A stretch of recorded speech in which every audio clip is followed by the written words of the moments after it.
Ils sont plus d'une centaine à répondre présent à l'appel de l'association Bassivo de Mtsapere pour dénoncer, mais aussi pour mobiliser l'opinion publique face à l'insécurité indescriptible actuellement avec son lot quotidien de violences et de crimes.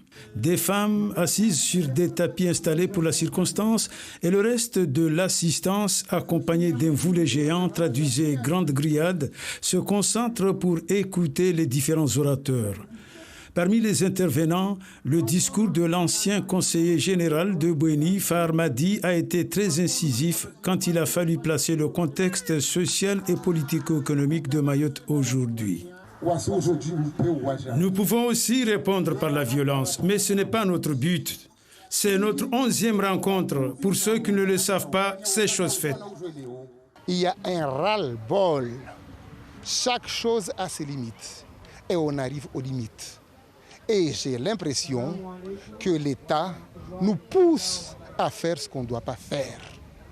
À chaque fois, tout ce qui se passe ici, à 90%, on ne voit nulle part que la commune de Mamoudzou et la commune de Koungou. Si c'était seulement les élèves qui revendiquaient légitimement, j'aurais compris. Mais on se rend compte qu'il y en a qui sont là, qu'on les appelle délinquants, ou on peut les appeler ce qu'on veut. Ils sont là à détruire les gens, à détruire les biens des gens, à déstabiliser cette île. Il y en a marre, il y en a marre, il y en a marre. Autre intervention, celle du collectif des citoyens de Mayotte 2018. Il estime que la situation qui va de mal en pis doit être d'abord une responsabilité partagée. Nous sommes en train de prendre contact avec les élus. Ce n'est pas encore fait pour tous les élus, mais nous avons déjà commencé à prendre contact. Nous sommes en pourparlers permanent avec le préfet pour que justement on puisse trouver des solutions à ce phénomène de violence, mais aussi à d'autres problèmes, notamment celui des transporteurs, celui des pompiers et d'autres problèmes qui gangrènent notre département. Même s'il s'agit ici d'un appel pressant à une prise de conscience collective, les initiateurs de ce rendez-vous dominical sont persuadés que c'est en multipliant ce genre de rencontres que la société pourra réellement tenir compte de la gravité de la situation. La situation s'est tellement dégradée à Mayotte que maintenant il faut faire quelque chose.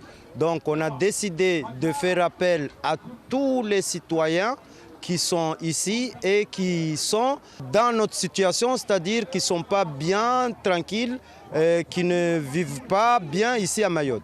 Mayotte est à feu et à sang, Mayotte abandonnée, ou Mayotte la risée de l'État, ou encore les Mahorais ne se laisseront jamais avoir, pouvait-on entendre par-ci par-là durant ce rassemblement.